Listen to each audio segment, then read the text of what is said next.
Nunca pensé que el golpe más doloroso de mi vida no vendría de la vida misma, sino de la mano de una mujer a la que yo abrí las puertas de mi casa. Su palma rozó mi mejilla con tal fuerza que sentí cómo el sonido rebotó en los muros del tribunal. Un murmullo recorrió la sala. Nadie supo qué decir. Yo me quedé de pie, inmóvil, con la dignidad suspendida entre el aire y el asombro. Pamela, mi nuera, con su traje ajustado y su mirada llena de soberbia, respiraba con furia. «¡Vieja asquerosa!», gritó.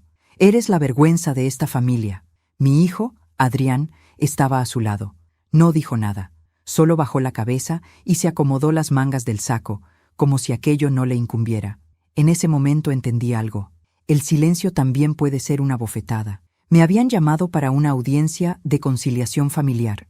No sabía que mi propio hijo sería quien pediría al juez que me declararan mentalmente incompetente para administrar mis bienes. Pamela lo había convencido de que yo ya no estaba en mis cabales, que mi dolor por la muerte de Julián, mi esposo, su padre, me había dejado desequilibrada. Y ahí estaban, frente a mí, con esa mezcla de pena fingida y codicia real. «Doña Inés», dijo el abogado de ellos, «comprendemos que desea mantener su independencia, pero debe entender que, a su edad, los errores financieros son peligrosos. Su hijo solo quiere protegerla». Protegerme. Esa palabra me dio náuseas. Quien quiere protegerte no te roba el corazón, ni intenta dejarte sin techo. El juez pidió silencio. Pamela me miraba con una sonrisa envenenada. Esa sonrisa fue más violenta que la bofetada. Pero antes de continuar, quiero hacerte una invitación muy especial. Suscríbete al canal y deja tu me gusta.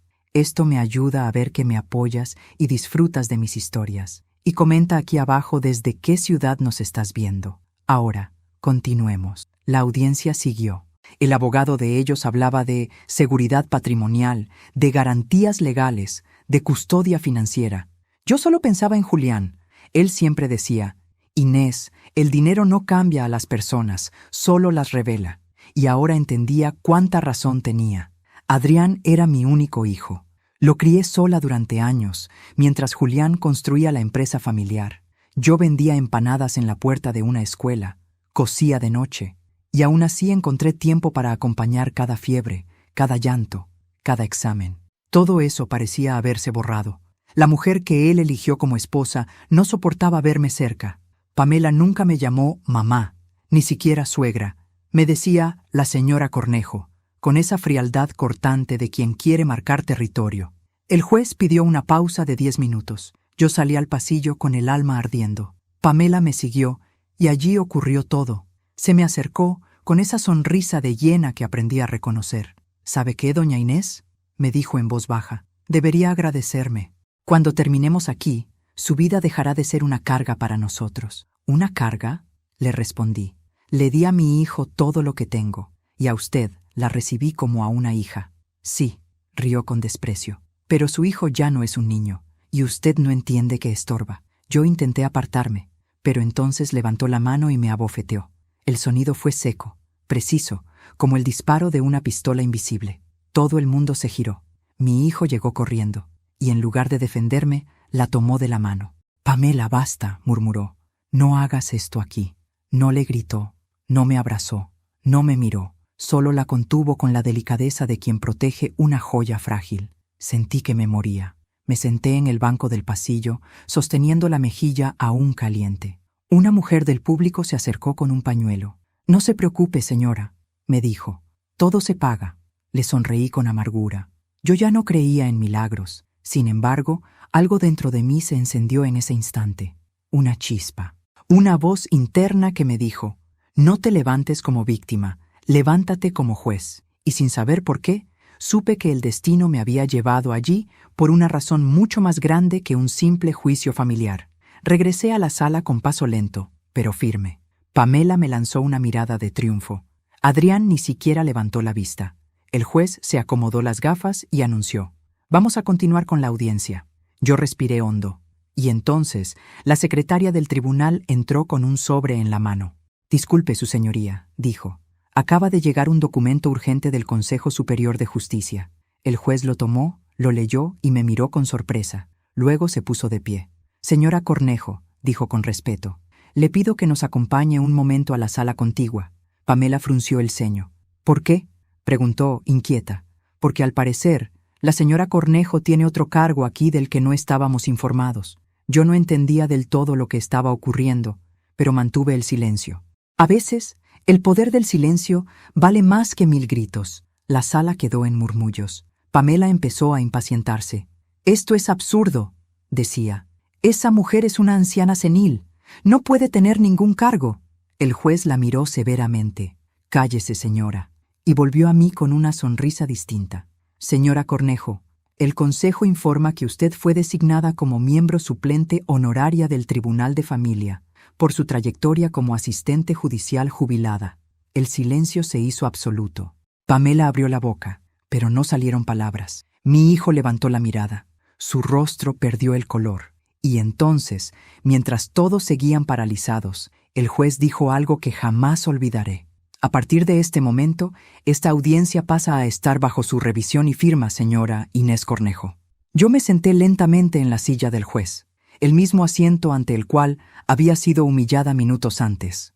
Miré a mi hijo, y supe que, por primera vez en mucho tiempo, él comprendía el peso del silencio de una madre. No dije nada, solo apoyé las manos sobre la mesa y dejé que el eco del pasado hablara por mí. Cuando todo se calmó en el tribunal y el murmullo se disolvió en respeto, miré a mi hijo y recordé el día en que todo empezó.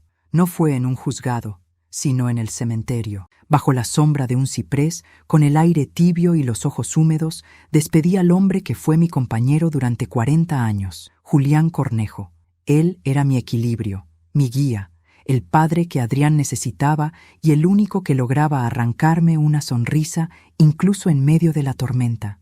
Murió sin ruido, sin quejas, sosteniendo mi mano y diciéndome lo que serían sus últimas palabras. «Inés, confía solo en lo que puedas mirar a los ojos». Entonces, no comprendí el alcance de esa frase. Años después, esa advertencia se convertiría en mi escudo. Después del funeral, el notario nos citó para la lectura del testamento. Estábamos presentes, Adrián, su esposa Pamela y yo. El despacho olía a cuero viejo y tinta. El notario abrió la carpeta con lentitud, consciente de que cada palabra que pronunciara tendría el poder de cambiar vidas. El señor Julián Cornejo deja a su esposa, doña Inés Cornejo, todos sus bienes, propiedades y acciones en calidad de heredera universal, con la obligación de administrar el patrimonio familiar hasta que su hijo, Adrián Cornejo, demuestre madurez y solvencia moral. Pamela se removió en la silla. Yo bajé la mirada, sorprendida. El notario continuó. De igual forma, el testador dispone una cláusula adicional de carácter reservado que será revelada únicamente si se inicia algún proceso judicial en contra de la señora Cornejo. El silencio fue absoluto. Esa cláusula, aparentemente insignificante, sería la chispa que encendería la guerra familiar. Pamela fue la primera en romper el silencio. «¿Cómo que heredera universal?», dijo con una risa contenida. Julián no pudo haber querido eso. El notario la miró por encima de las gafas. «Señora, este documento está firmado y notariado por él mismo. Todo fue revisado en vida». Ella frunció los labios. Adrián, en cambio, se limitó a observar la carpeta con gesto impenetrable. En ese momento lo supe. Mi hijo estaba dividido. Una parte de él seguía siendo el niño que me tomaba de la mano al cruzar la calle, y la otra ya era el hombre que compartía la cama con una mujer capaz de manipularlo con una sola mirada. Cuando salimos del despacho, Pamela se adelantó unos pasos y dijo, con voz baja pero afilada: «Tranquila, doña Inés, usted podrá disfrutar de su herencia por poco tiempo. No imaginé que cumpliría su amenaza tan pronto». Las semanas siguientes fueron un desfile de amabilidades falsas. Pamela venía a casa con pasteles y sonrisas. «Quiero que almorcemos juntas», decía. «Hay que mantener la familia unida». Yo aceptaba, porque aún no había aprendido a ver el veneno detrás de los modales. Una tarde, mientras preparábamos té, ella dejó caer su máscara. «Dígame, ¿no le da miedo manejar tanto dinero a su edad?» «El dinero nunca me dio miedo», respondí. «Me da miedo la gente que lo codicia». Ella sonrió, helada. «Qué buena frase. Debería escribirla en su epitafio». Supe entonces que la guerra había comenzado. Adrián cambió con el tiempo. Ya no me llamaba mamá, sino Inés. Dejó de visitarme los domingos, y cuando lo hacía, venía acompañado de su esposa y de su desdén. Empezó a hablarme como si yo fuera una carga. Deberías descansar, mamá. Estás vieja. No puedes con los números. No estoy cansada, hijo, le respondí una tarde. Solo estoy aprendiendo a mirar mejor. Julián siempre decía que la codicia tiene la voz de la razón, y ahora la escuchaba salir de la boca de mi propio hijo. Una noche, mientras dormía, sonó el teléfono. Era el abogado de la familia. Doña Inés, su hijo ha solicitado una revisión judicial del testamento. Dice que usted no está en condiciones mentales de administrar los bienes. Se me heló la sangre. ¿Mi propio hijo?, susurré. Así es. La audiencia es en 2 semanas. Colgué el teléfono sin poder respirar. La traición tiene un sonido, el de la línea cortándose después de escuchar lo impensable. Los días siguientes fueron un torbellino de tristeza y rabia contenida. No dormía. Recorría la casa de un lado a otro, tocando las cosas de Julián, hablándole como si pudiera oírme. ¿Por qué, Julián?, le preguntaba en voz alta. ¿Por qué me dejaste sola con esto? Una tarde, mientras limpiaba su escritorio, encontré una llave. Era pequeña, de bronce, y tenía una etiqueta con un número, Nira 17. No supe a qué pertenecía, pero la guardé. En el fondo de mi alma, algo me decía que esa llave sería importante. El día de la audiencia me vestí con mi mejor traje. No lo hice por vanidad, sino por dignidad. Mirarme al espejo y ver a una mujer entera fue mi forma de prepararme para la batalla. Cuando llegué al tribunal, Pamela me miró de arriba abajo. ¿Lista para perderlo todo?, me dijo. No, querida, respondí. Lista para que descubras que nunca lo tuviste. El abogado de ellos habló durante casi media hora. Presentó informes médicos falsos, citas inventadas, e incluso un testimonio manipulado de una enfermera que decía que yo confundía los nombres de mis vecinos. Cada palabra era una puñalada. Pero yo me mantuve en silencio, no porque no tuviera qué decir, sino porque sabía que la verdad no necesita defenderse, solo esperar su turno. Cuando el juez anunció un receso, me quedé sola en la sala. Me temblaban las manos. Saqué la llave del bolsillo y la miré de nuevo. Mab 17. El número me resultaba familiar. Entonces lo recordé. El cajón 17 del antiguo archivo del despacho de Julián. Había prometido no abrirlo jamás. Pero las promesas pierden valor cuando la traición se disfraza de justicia. Decidí que, cuando saliera de esa audiencia, iría directo allí. Y si mi esposo me había dejado un secreto, era hora de conocerlo. Mientras me levantaba para ir al pasillo, una funcionaria del tribunal se me acercó. «Señora Cornejo», me dijo, «el Consejo Judicial envió un documento urgente a su nombre». Lo tomé, confundida. El sobre tenía el sello oficial y una frase en tinta azul. «A abrir solo en caso de que la dignidad sea puesta en duda». Lo guardé sin abrirlo. Aún no era el momento. Salí del edificio con la certeza de que, pase lo que pase, mi historia no terminaría en ese tribunal, y que Pamela, con toda su arrogancia, todavía no tenía idea de quién era realmente la mujer a la que se había atrevido a humillar. Dicen que el amor de una madre no tiene límites, pero no te dicen que cuando ese amor es traicionado, la herida no sangra por fuera, sangra por dentro, lentamente, hasta pudrirte el alma. Después de aquella audiencia, comprendí que mi hijo ya no me pertenecía. Pamela lo había convertido en su espejo, mismo tono de voz, misma arrogancia, la misma incapacidad de mirar a los ojos cuando mentía. Durante días intenté convencerme de que todo era un malentendido, de que Adrián reaccionaría, de que se disculparía, pero no lo hizo. Al contrario, una tarde vino a verme. Entró sin tocar la puerta, con el aire altivo de quien se siente dueño de todo. «Mamá», dijo sin emoción, «he hablado con el abogado. Esto no tiene por qué ser una guerra. Si transfieres las acciones de la empresa a mi nombre, todo puede resolverse en paz». «¿En paz?», le respondí mirándolo fijo. «¿Llamas paz a robarle a tu madre viva? No es robo, es orden. El orden no se impone con amenazas, Adrián. Tú no entiendes el mundo actual, mamá. Estás atrapada en el pasado».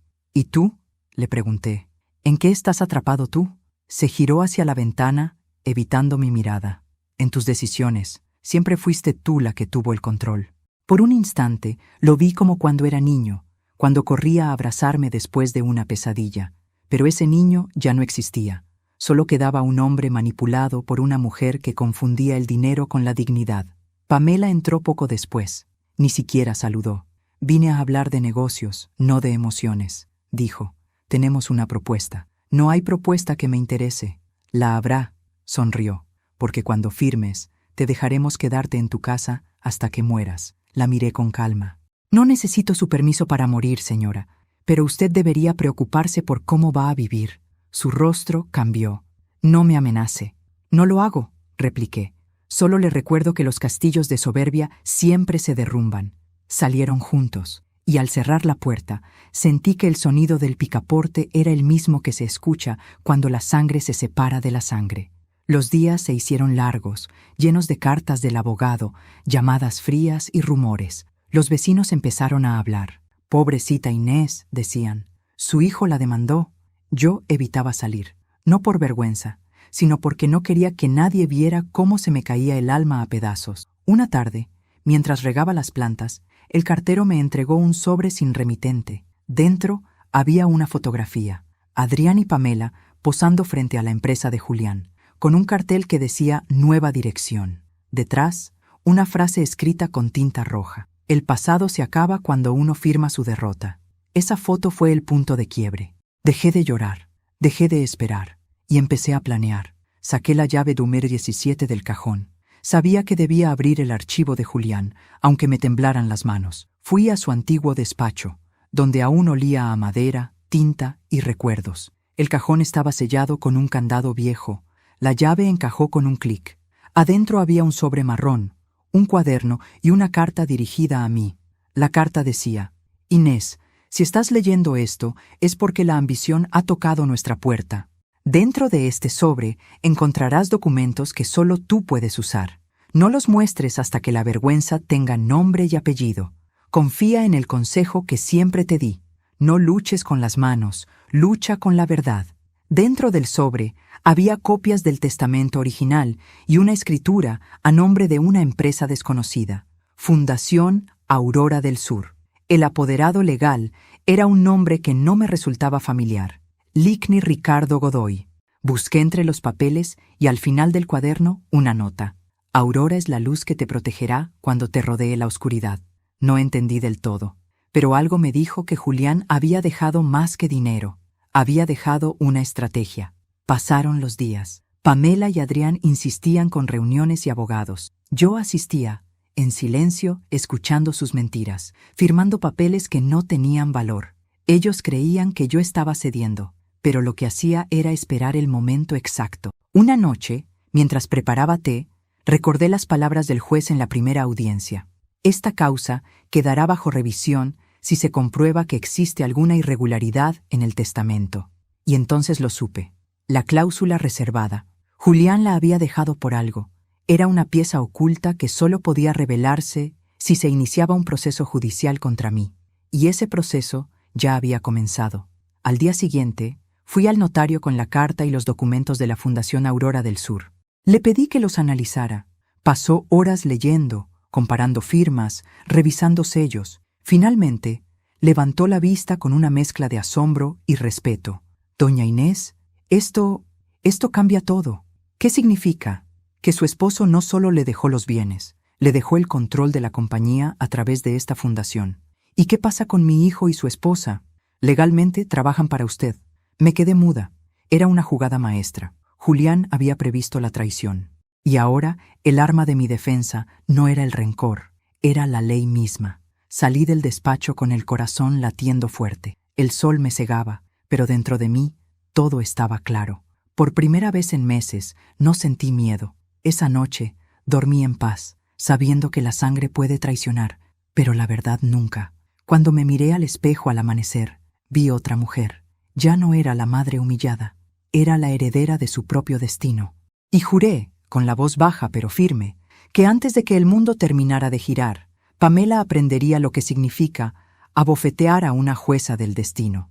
Desde que descubrí el verdadero propósito de la Fundación Aurora del Sur, supe que el destino me había devuelto una carta que muchos creyeron quemada. No fue un acto de suerte, sino de amor y estrategia. Julián, mi esposo, había sido un hombre de negocios meticuloso. Conocía a la gente mejor de lo que la gente se conocía a sí misma. Y había previsto lo que Pamela representaba, la ambición disfrazada de cariño. Por eso creó la fundación, un armazón legal que a simple vista parecía una organización benéfica, pero que, en realidad, era la pieza secreta de nuestro patrimonio. A través de ella, todas las acciones y bienes de la empresa quedaban bajo mi control, pero sin mi nombre visible. Yo era la dueña invisible de todo, y Pamela, que se creía tan astuta, trabajaba, sin saberlo, para la mujer a la que había humillado. Esa revelación me cambió, no en la superficie, sino en la manera en que respiraba, caminaba, miraba. La rabia dejó de ser un volcán para volverse hielo, frío, afilado, silencioso. Aprendí que la venganza no necesita gritos, solo tiempo y paciencia. Durante semanas fingí debilidad. Respondía a los mensajes de Adrián con ternura impostada. Claro, hijo, si crees que debo firmar, lo haré. Por supuesto, Pamela. Confío en tu criterio, decía en llamadas que grababa sin que lo notaran. Cada palabra que pronunciaban era una pieza más de la trampa.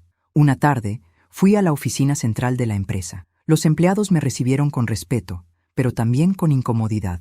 Pamela estaba allí, sentada en la silla que alguna vez perteneció a mi esposo. Al verme, levantó una ceja. «¿A qué debemos su visita, doña Inés?», preguntó con esa sonrisa tan falsa que parecía tallada. «A mi deseo de ver cómo manejan el legado de Julián», respondí con calma. «Soy su esposa, al fin y al cabo». «Por supuesto», dijo mientras jugaba con una pluma dorada. «Aunque pronto todo esto será formalmente de Adrián y mío». «Ah, sí», pregunté. «¿Y ya revisaron las escrituras de la Fundación Aurora del Sur?». Ella se congeló por un segundo. «¿Qué fundación?». «Oh, nada», contesté. Un detalle que quizás su abogado debería revisar antes de seguir firmando contratos. Le sonreí. Esa sonrisa fue mi primer movimiento en el tablero. Esa misma semana visité al licenciado Godoy, el apoderado legal que figuraba en los documentos. Un hombre mayor, de voz firme y mirada transparente. «Su esposo me habló de usted, doña Inés», me dijo estrechándome la mano. «Me pidió que esperara el día en que usted viniera». «¿Y qué más le dijo?», pregunté. «Que no confiara en nadie que hablara demasiado». Le expliqué todo lo que estaba pasando. El licenciado revisó los papeles, asintiendo en silencio. «Podemos mover las piezas sin alertarlos», dijo finalmente. «Transferiremos discretamente la dirección administrativa de la empresa a la fundación. Cuando quieran vender, arrendar o manipular activos, necesitarán su firma. Y cuando descubran que no pueden hacerlo», respondí sonriendo, «ya será demasiado tarde». Durante las semanas siguientes, comencé a recibir informes de la empresa sin que Pamela ni Adrián lo supieran. La contadora interna, una mujer joven llamada Laura, había sido mi protegida años atrás. Ella me mantenía al tanto de todo: contratos falsos, gastos sin justificación, cuentas bancarias ocultas. Cada dato era una bala de verdad que guardaba con cuidado. Y mientras ellos pensaban que me debilitaban, yo me fortalecía en silencio. Recuerdo el día que Pamela me llamó, furiosa. «¿Qué hiciste, vieja?», gritó por teléfono. «El banco rechazó nuestra transacción». «¿Qué transacción?», pregunté con voz inocente. «La venta de las acciones de tu esposo. Dijeron que están congeladas bajo algo llamado Aurora del Sur». «Ah, sí», contesté pausadamente. «Aurora, qué nombre tan bonito, ¿no?». Colgó sin decir más. Me quedé mirando el teléfono con una calma que no conocía. Por fin, el tablero comenzaba a girar a mi favor. Sin embargo, no todo en mí era orgullo. Cada vez que veía a Adrián, sentía el corazón quebrarse un poco más. Su mirada evitaba la mía. Ya no había ternura, ni remordimiento, ni siquiera conflicto. Era como si Pamela le hubiese vaciado el alma. Una noche, le pregunté directamente: «¿Por qué, hijo? ¿Por qué permites que ella me humille así?».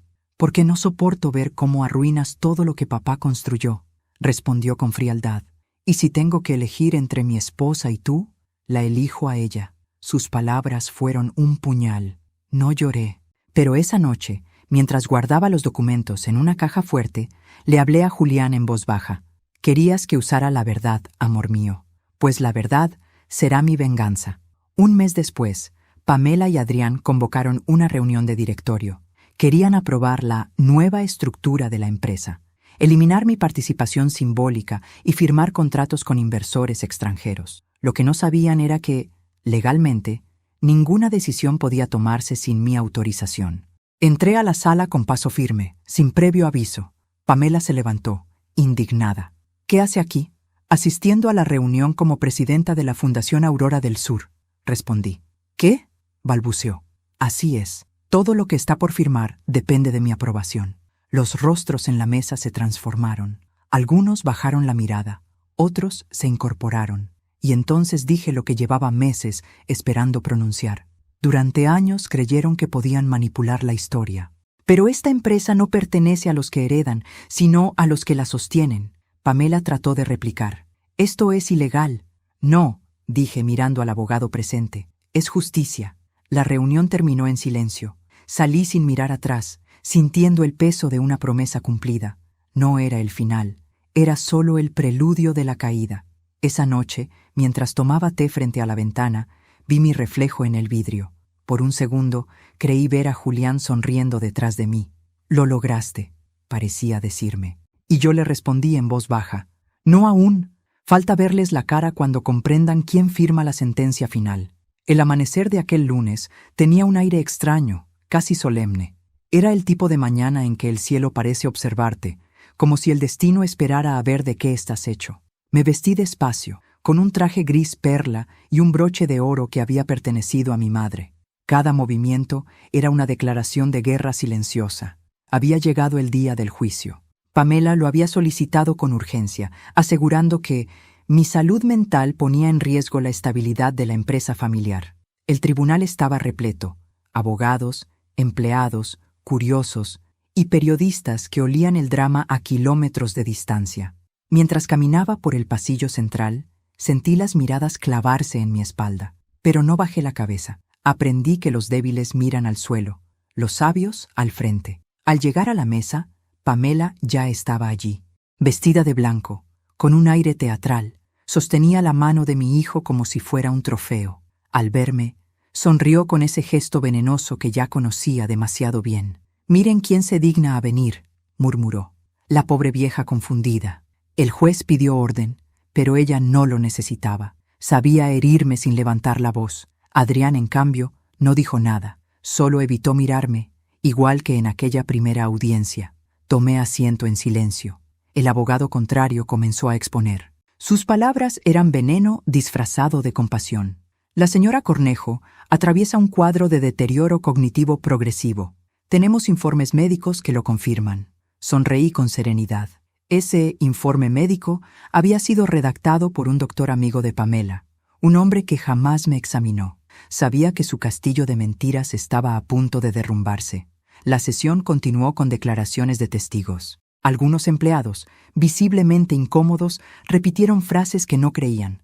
A veces se olvida de cosas, le cuesta entender documentos financieros. Y luego, Pamela tomó la palabra. Su voz se alzó como una sirena de arrogancia. «Señor juez», dijo, «esta mujer ha perdido el juicio.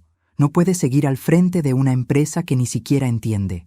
Yo, como esposa de su hijo, he intentado ayudarla, pero se niega.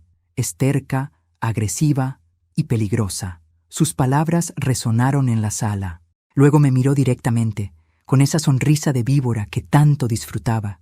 «Además», añadió, «hay episodios violentos. Hace poco intentó atacarme. Algunos asistentes murmullaron. Yo la observé en silencio. «¿Tiene pruebas de eso, señora?», preguntó el juez. «No», respondió ella, «pero todos aquí saben cómo es». Todos callaron. El silencio pesó tanto que el juez suspiró y dijo: «Doña Inés, puede hablar si lo desea». Me puse de pie. «Gracias, su señoría», dije con calma. «Hablaré, pero no para defenderme, sino para recordarles algo que parece haberse olvidado. La verdad no necesita ruido». Me acerqué unos pasos hacia el estrado.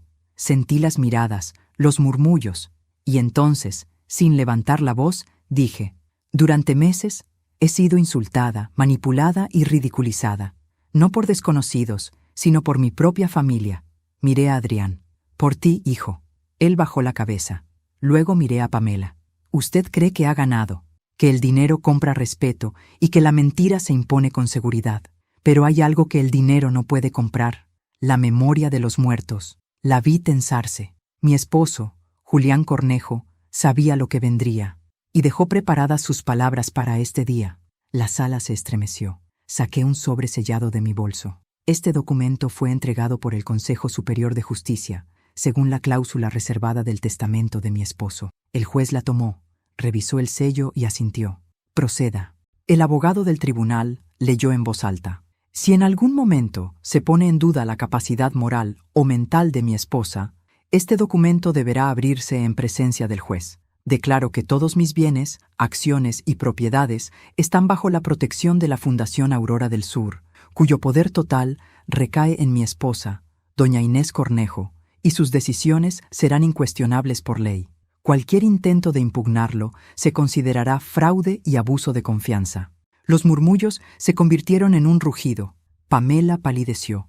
Adrián se llevó una mano a la frente. Yo seguí de pie, sin mover un músculo. El juez levantó la vista. ¿Está diciendo, señora Cornejo, que usted es la única autoridad legal de la empresa y del patrimonio familiar? Así es, respondí. Desde hace años. Pamela se levantó de golpe. Eso es imposible. Esto es una farsa, gritó. No puede tener tanto poder. El juez golpeó el mazo. Silencio en la sala. Pero ella no se calló. Esta mujer está loca. Nos ha manipulado a todos. Yo la miré a los ojos. No, Pamela. Quien juega con fuego se quema. Quien juega con la justicia termina viéndose frente a ella. Y di un paso atrás. El juez asintió hacia un asistente, que entregó otro documento. Era la confirmación oficial del registro de la Fundación Aurora del Sur, con mi nombre como representante legal. Pamela retrocedió, temblando. Adrián no podía siquiera mirarme. Era el retrato perfecto de la culpa. En ese momento, el juez declaró un receso. Yo me dirigí al pasillo, con los flashes de las cámaras detrás. Pamela vino corriendo, fuera de sí. «¡Tú lo planeaste todo, maldita vieja!», gritó, y me empujó con violencia. El guardia intervino y la detuvo. Yo la miré con calma. «¿Sabes qué es lo peor de todo, Pamela?», le dije. «Que mientras tú creías que me quitabas mi vida, yo te dejaba cavar tu propia tumba». Ella me miró con odio. «Esto no termina aquí». «Oh, claro que no», respondí. «Apenas comienza. Antes de continuar, dime aquí en los comentarios qué te está pareciendo esta historia hasta ahora y qué harías tú en mi lugar. No te vayas del video, porque lo que viene a continuación te pondrá la piel de gallina». Volvimos a la sala. El juez tomó asiento. Su voz resonó grave, solemne. Por decisión unánime, se desestima la demanda en contra de doña Inés Cornejo. Además, se iniciará una investigación por intento de fraude familiar contra la señora Pamela Rivas y el señor Adrián Cornejo. El golpe del mazo selló el final. Pamela gritó. Adrián hundió el rostro entre las manos. Yo simplemente me senté, el mismo asiento donde antes me habían humillado, y desde allí observé cómo la justicia se hacía visible, aunque doliera como una cicatriz vieja. Miré hacia el techo, como si pudiera ver a Julián allí arriba, sonriendo. «Lo logré, amor», susurré. «Lo logré». El eco del mazo aún resonaba en mi cabeza cuando salí del tribunal. Las cámaras me seguían, los micrófonos se estiraban hacia mí, las luces me cegaban. Yo, que había llegado allí como una anciana humillada, salía convertida en símbolo de justicia. Pero dentro de mí no había júbilo, solo un silencio pesado. El silencio que deja una batalla ganada con el corazón herido. Pamela fue retirada, escoltada por los guardias. Su mirada era un cóctel de furia y miedo. Adrián, en cambio, parecía ausente, como si todo su mundo se hubiese derrumbado y no supiera cómo reconstruirlo. Lo miré unos segundos. En su rostro no vi maldad, sino algo peor, vergüenza. Esa vergüenza que no se lava ni con lágrimas ni con excusas. Días después, comenzaron las investigaciones. El tribunal ordenó revisar los movimientos financieros de la empresa familiar. Yo sabía que había irregularidades, pero jamás imaginé la magnitud del desastre. El informe preliminar fue devastador. Pamela había desviado fondos durante años, falsificando mi firma en documentos internos. Había comprado propiedades a nombre de su madre, joyas carísimas y vehículos de lujo con dinero de la compañía. Pero lo peor fue descubrir que Adrián lo sabía. Los correos electrónicos lo delataban. «Firma tú, que ella no revisa nada. Mi madre nunca entenderá estos papeles. Hazlo antes de que Aurora del Sur se active». Aurora del Sur. El nombre de la fundación que ellos creían un fantasma los perseguía ahora como una maldición viva. El fiscal me llamó a declarar. Doña Inés, me dijo, su nuera y su hijo están implicados en un fraude millonario. ¿Desea presentar cargos? Lo miré con calma. No deseo venganza, respondí. Deseo verdad, y la verdad, una vez revelada, empezó a consumirlos. Pamela perdió el control. Intentó culpar a Adrián, luego a los abogados, luego a mí. Su arrogancia se convirtió en desesperación. Mientras tanto, mi hijo desapareció por varios días. Supe después que se había refugiado en la vieja casa de verano, la misma donde aprendió a caminar. Una noche lo busqué, no para castigarlo, sino para entender. La casa olía a polvo y recuerdos. Adrián estaba sentado en el suelo, con los papeles del juicio desparramados a su alrededor. Me miró con los ojos hinchados. ¿Cómo pudiste?, le pregunté suavemente. Yo no sé en qué momento la perdí, mamá, murmuró. Todo empezó como algo pequeño. Pamela decía que era temporal, que después arreglaríamos todo. ¿Y te pareció justo robarle a tu padre muerto? No era por el dinero, dijo llorando. Era por ella. No quería perderla. Lo miré largo rato. La compasión se mezcló con el dolor. Hijo, le dije, perdiste algo mucho más valioso. Mi respeto. Se cubrió el rostro con las manos. Yo quise tocarlo, pero mi cuerpo no se movió. A veces, el amor duele tanto que uno se paraliza para no sentirlo. A la mañana siguiente, la prensa hizo lo suyo. La empresa Cornejo, fraude familiar destapado. Los titulares llenaban los noticieros. Mi teléfono no paraba de sonar. Algunos buscaban declaraciones, otros entrevistas. No respondía a ninguno. El verdadero ruido ya había ocurrido, y ahora necesitaba silencio. Sin embargo, algo extraño sucedió esa tarde. El abogado del tribunal me llamó. Doña Inés, revisando los documentos de la Fundación Aurora del Sur, encontramos algo que debe ver. Fui de inmediato. En su escritorio había una carpeta distinta, con una nota escrita a mano. La letra era de Julián. Decía, si lees esto, es porque el tiempo hizo su trabajo. Dentro de Aurora del Sur hay una segunda fundación, más pequeña, registrada a nombre de nuestro hijo Adrián. No la toques hasta que él entienda su error. Cuando lo haga, será su oportunidad de redimirse. Sentí un nudo en la garganta. Julián, incluso después de muerto, seguía creyendo en la bondad escondida de su hijo. Y yo aún no sabía si tenía el valor de hacerlo. Pasaron los días. Pamela fue citada nuevamente, y su defensa se derrumbó. Su propio abogado presentó pruebas que la incriminaban. La sociedad entera la vio caer. Ella, que una vez me llamó vergüenza de la familia, se convirtió en la vergüenza pública de todos. Pero Adrián no volvió al tribunal.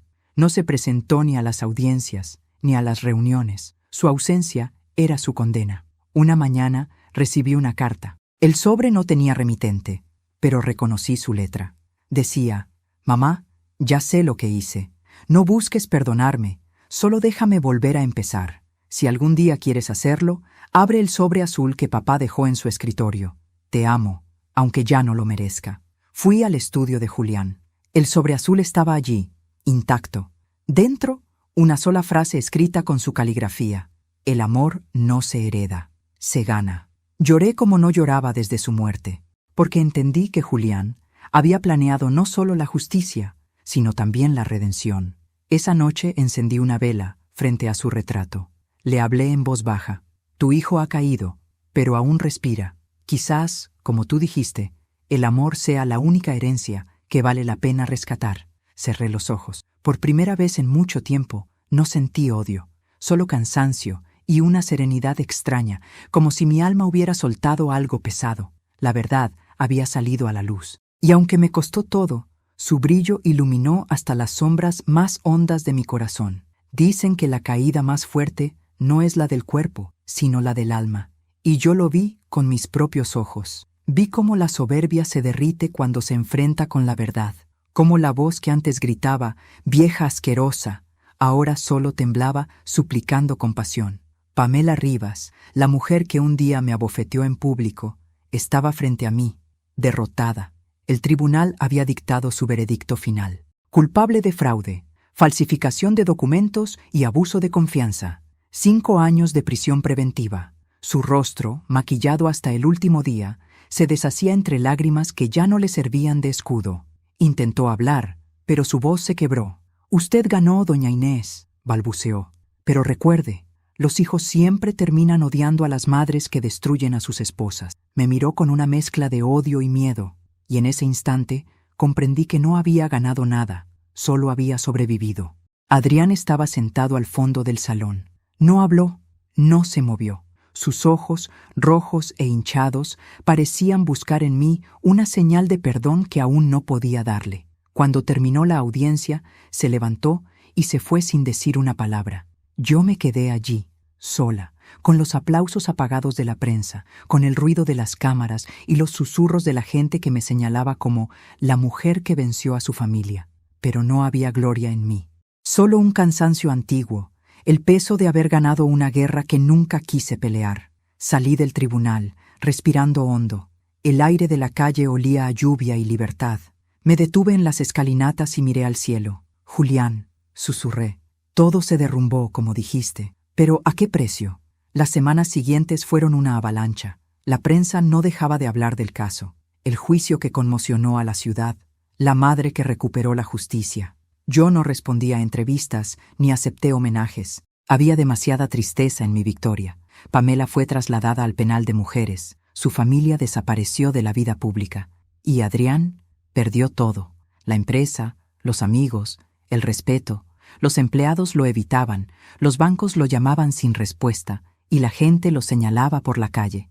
El hombre que alguna vez se creyó poderoso, ahora vagaba por las ruinas de su propio orgullo. Una noche, lo vi desde la ventana. Estaba frente a mi casa, parado bajo la lluvia. No llamaba, no hablaba, solo miraba. No sé cuánto tiempo estuvo allí. Cuando salí, ya se había ido. Solo quedaba una carta en el portón. No busco perdón, solo quiero que sepas que ya entiendo. Los días pasaron y empecé a notar algo curioso. Por primera vez en años podía dormir tranquila. La casa, antes llena de sombras y culpas, parecía respirar de nuevo. Regué las plantas, abrí las ventanas y por las noches volvía a sonar el viejo reloj de pared. Ese sonido me recordaba que el tiempo, aunque cruel, también cura. Sin embargo, la calma no duró mucho. Una mañana recibí una llamada del abogado de la empresa.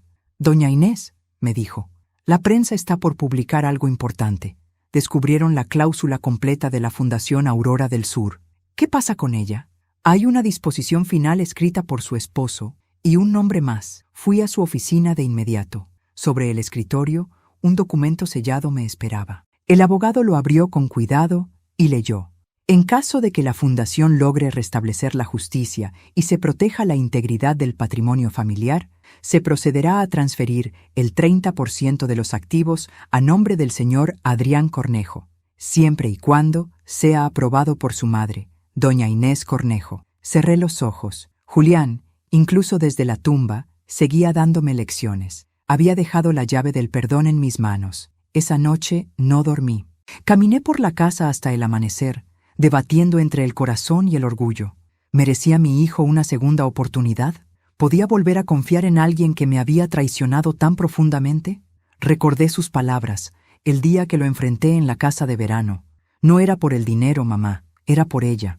Quizás el amor equivocado puede convertir a los hombres en monstruos, pero también el arrepentimiento puede convertirlos de nuevo en humanos. Al amanecer, escribí una carta.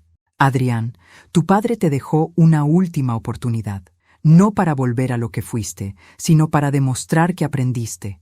El perdón no se pide, se construye. Si quieres redimirte, ven a verme. Pero no vengas con excusas, ven con la verdad. La dejé en manos del abogado, con la orden de entregarla si Adrián aparecía. Pasaron 3 días sin noticias, hasta que una tarde, al regresar del mercado, lo vi. Estaba sentado en las escalinatas de mi casa, delgado, ojeroso, envejecido. Cuando me vio, se levantó torpemente. «¡Mamá!», dijo, y su voz se quebró. No supe si abrazarlo o apartarme. Él dio un paso más y cayó de rodillas. «No tengo nada, mamá, ni casa, ni amigos, pero quiero volver a ser tu hijo». El silencio que siguió fue tan profundo que pude oír mi corazón. Lo miré largo rato y al fin le respondí. El hijo que perdí murió el día que me miró en silencio mientras me humillaban. Pero si el hombre que tengo delante viene a reconstruir lo que destruyó, quizás pueda renacer. Lo ayudé a levantarse y por primera vez en mucho tiempo sentí que mi amor por él ya no era una herida, sino una cicatriz que podía tocar sin dolor. Esa noche, encendí 2 velas frente al retrato de Julián. Todo se derrumbó, amor, le dije, pero de las ruinas nace la verdad. Me quedé mirando la llama hasta que empezó a temblar. Y juré que, antes de morir, haría una última cosa: honrar el legado de Julián y darle a Adrián la lección final que él había planeado. Porque el perdón, cuando llega, no es olvido, es justicia envuelta en misericordia, y yo estaba lista para aplicarla. Cuando el ruido del escándalo se apagó, lo que quedó fue el silencio, un silencio espeso, denso, que me envolvía cada mañana cuando abría los ojos y me encontraba sola. Durante semanas me pregunté si realmente había ganado algo. Sí, había justicia, había paz legal, pero dentro de mí seguía latiendo una tristeza que no entendía del todo. Había recuperado la empresa, el respeto, mi nombre, pero en el camino había perdido algo más grande: la inocencia de creer que el amor familiar es inquebrantable. Ahora lo sabía. El amor también se rompe, y cuando lo hace, suena como un cristal que nadie puede recomponer. El pueblo entero hablaba de mí, algunos con admiración, otros con envidia, y muchos con compasión. Pobre señora Cornejo, decían en voz baja, tener que luchar contra su propio hijo. Pero ninguno sabía lo que significaba volver a casa, quitarse los zapatos y sentir que las paredes te devuelven el eco de tu propia voz. Una tarde, mientras regaba las plantas, una vecina me saludó desde la vereda. «Inés, usted es una mujer fuerte», gritó. «¡Qué valor el suyo! Ojalá yo tuviera la mitad». Le sonreí. Si supiera que la fuerza no es valentía, sino resignación. Uno no se vuelve fuerte porque quiere, se vuelve fuerte porque no queda otra opción. Adrián venía de vez en cuando. Llegaba sin avisar, con la mirada cansada, con un ramo de flores marchitas en la mano. Nos sentábamos en silencio, frente a frente, sin reproches. Un día me dijo: «Mamá, la gente me mira distinto ahora. Es el precio del desprecio, hijo. Cuando uno mira por encima del hombro a los demás, termina cayendo al suelo». Bajó la mirada. «¿Algún día podré recuperar tu confianza?» «La confianza no se recupera», respondí. «Se vuelve a construir, y eso lleva tiempo». Lo abracé. Su cuerpo temblaba como cuando era niño y tenía fiebre. Y entonces lo supe. El hijo que perdí en la codicia estaba volviendo, lentamente, desde las cenizas. Una mañana recibí un paquete por correo. No tenía remitente, solo una cinta dorada y una nota. Para cuando la justicia no te quite el sueño, sino que te lo devuelva. Era la letra de Julián. Dentro había una caja de madera y una carta. La abrí con manos temblorosas. La carta decía: «Inés, si estás leyendo esto, es porque cumpliste tu parte. Sabía que la codicia llegaría a nuestra puerta disfrazada de familia, y que tú serías la única capaz de enfrentarlo. Pero esta historia no se trataba de venganza, sino de redención. No busques destruir a los culpables. Dales la oportunidad de salvarse. Dentro de esta caja está el último fragmento de nuestra verdad». Abrí la caja. Había un colgante de oro con una inscripción diminuta: AC. Eran las iniciales de Adrián Cornejo. Debajo, un sobre pequeño con documentos. Eran los papeles de una cuenta bancaria a nombre de la Fundación Aurora del Sur, Proyecto Esperanza. Y una nota final, escrita con la caligrafía firme de Julián: «Este dinero no es para castigar, sino para enseñar. Haz que Adrián lo use para algo que dé sentido a su culpa. Si logra hacerlo, habrás cerrado el ciclo». Me quedé sentada durante horas, mirando aquel colgante. Era como si Julián me hablara desde algún lugar entre la justicia y el perdón. Comprendí entonces que la venganza había cumplido su propósito, pero que ahora comenzaba algo más difícil: la reparación. Esa noche invité a Adrián a cenar. Puse la mesa como hacía años no hacía: mantel blanco, copas limpias, la receta de pollo al vino que tanto le gustaba de niño. Cuando llegó, parecía confundido. «¿Qué es esto?», preguntó. «Una cena, una oportunidad». Le di el sobre y el colgante. «Tu padre te dejó esto». Lo abrió con cautela. Al leer, sus ojos se llenaron de lágrimas. «¿Crees que todavía puedo hacerlo bien?». «Eso depende de ti», respondí. «Pero si usas ese dinero para reparar algo en lugar de destruirlo, quizás algún día puedas mirarte al espejo sin vergüenza». Adrián asintió. «¿Y tú podrás mirarme sin dolor?». Algún día, pero no hoy. Después de cenar, se fue en silencio. Lo vi caminar por la calle hasta perderse entre las sombras, y en ese instante entendí que el perdón no llega de golpe, se construye en los pequeños gestos, en la voluntad de querer ser mejor. Encendí una vela junto al retrato de Julián y le hablé otra vez. Cumplí tu voluntad, pero duele, Julián. Duele más perdonar que vengarse. El viento sopló y la llama se inclinó, como si me respondiera. Entonces lo comprendí. El amor verdadero no exige perfección, exige coraje. Y a mis 65 años, después de tanto dolor, por fin entendí qué clase de coraje me pedía la vida. El coraje de soltar el odio, el coraje de seguir amando a pesar de todo, y el coraje de aceptar que la justicia sin compasión también puede convertirse en otra forma de condena. Esa noche dormí profundamente. Por primera vez en mucho tiempo, no soñé con juicios ni con gritos, solo con Julián, sonriendo en un jardín iluminado. A su lado, Adrián de niño, corriendo hacia mí con los brazos abiertos. Y cuando desperté, supe que el ciclo se estaba cerrando. Aún faltaban palabras, sí, pero ya no eran de rabia, sino de reconciliación. A la mañana siguiente de aquella cena, mientras el sol entraba tímido por la ventana, encontré algo que había pasado por alto. La caja de madera donde venía el colgante tenía un doble fondo. Lo noté por accidente, al limpiarla. Golpeé suavemente con los nudillos y oí un sonido hueco. Deslicé una aguja por la ranura y el fondo se levantó.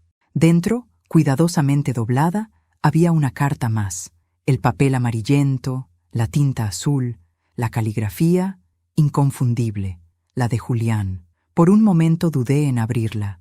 Había leído muchas cartas suyas, pero algo en mi pecho me advirtió que esta no sería como las otras. Y tenía razón.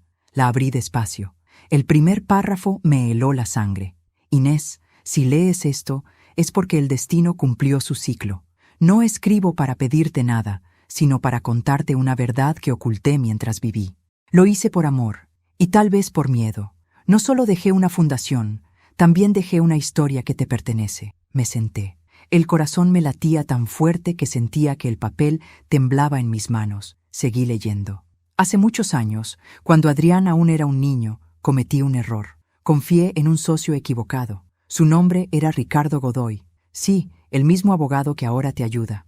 Él me salvó de la ruina, pero a cambio exigió algo que en aquel momento no pude negarle. Que si yo moría antes de que tú cumplieras 65 años, parte del poder de la empresa pasaría a sus manos por un tiempo limitado. A cambio, él se encargaría de protegerte. Pero lo que no te dije es que Godoy no era un extraño. Tragué saliva. Mis ojos corrían por las líneas sin querer aceptar lo que estaba leyendo. Godoy fue el hermano que nunca te presenté. Lo busqué durante años, pero tú y yo ya teníamos demasiadas heridas para agregar otra. Él sabía que Pamela y Adrián podrían intentar traicionarte, y me prometió que velaría por ti. Fue él quien me sugirió crear la Fundación Aurora del Sur. Por eso confié tanto en él. Sentí un vértigo. Ricardo Godoy, el abogado que me había ayudado en silencio, era el cuñado que nunca conocí, el hermano de Julián. Todo cobraba sentido, su respeto, su prudencia, su mirada serena cuando me hablaba de justicia. Seguí leyendo, con las manos húmedas por las lágrimas. No te conté esto porque sabía que no lo entenderías en aquel momento. Tu carácter, tu orgullo, tu sentido de justicia, te habrían hecho desconfiar. Pero todo lo que hicimos fue para darte la oportunidad de algo más grande que la venganza, la libertad. No libertad económica, sino emocional. Quería que, al final, no fueras la víctima de nadie, ni siquiera de tu propio dolor. Las lágrimas ya no eran de tristeza, eran de comprensión. Porque en cada palabra sentía la voz de Julián guiándome una vez más. Cuando Pamela te humillara, y yo sabía que lo haría, no debía verte reaccionar con rabia, sino con dignidad, porque tu dignidad sería la trampa perfecta para su soberbia. El juez al que acudiste también fue elegido por Godoy. Nada fue casual. Todo fue una cadena diseñada para revelar lo que estaba oculto. Apoyé la carta sobre el regazo. Todo el entramado legal, el testamento, la cláusula, la fundación, nada había sido improvisado. Julián lo había previsto todo. Y en el fondo, Yo solo había ejecutado el último acto de una obra que él escribió con amor y estrategia. Sé que te duele lo que Adrián hizo, pero no lo odies. Él no nació corrupto. Fue moldeado por la necesidad de aprobación, por el miedo a decepcionarme, y aunque me haya fallado, sigue siendo nuestro hijo. Su alma necesita más tu perdón que tu castigo. Por eso te dejo la decisión final. Si consideras que aprendió, entrégale la parte de la fundación que lleva su nombre. Si no, ciérrala. Pero recuerda, Inés, que las madres no están hechas para castigar, están hechas para enseñar. La carta terminaba con una frase que me hizo cerrar los ojos. Cuando el desprecio se transforme en compasión, sabrás que la justicia se ha cumplido. Y cuando escuches al viento llamarte por tu nombre, no será el viento, seré yo. Me quedé en silencio mucho tiempo. El reloj marcaba las horas y el mundo seguía girando, pero yo no podía moverme. Cada palabra de Julián era una caricia y una herida. Lo amé toda mi vida y aún muerto, seguía enseñándome a amar de la forma más difícil, perdonando. Guardé la carta en mi pecho, contra el corazón, y salí al jardín. El viento soplaba suave, moviendo las hojas de los naranjos que él mismo plantó. Cerré los ojos y lo oí, claramente, como si estuviera detrás de mí. Inés, sonreí entre lágrimas. Ya lo sé, Julián. Ya lo entendí todo. Esa noche llamé a Adrián. Ven mañana, le dije. ¿Para qué?, preguntó, temeroso. Para cerrar un ciclo. Al colgar, miré el retrato de Julián y sentí una paz profunda. La guerra había terminado, pero la lección apenas comenzaba. Adrián llegó temprano aquella mañana. No vestía traje, ni llevaba el perfume caro de siempre. Traía una camisa sencilla, los ojos enrojecidos y las manos vacías. Y eso, de algún modo, me conmovió más que cualquier disculpa. Porque hay silencios que pesan más que los discursos. Nos sentamos frente a frente, en el jardín.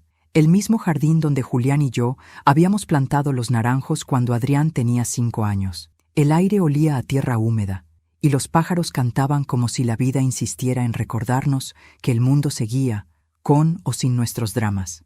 Recibí tu carta, dijo en voz baja, y sé que leíste la de papá. Asentí. Sí, y también sé que él te dejó algo.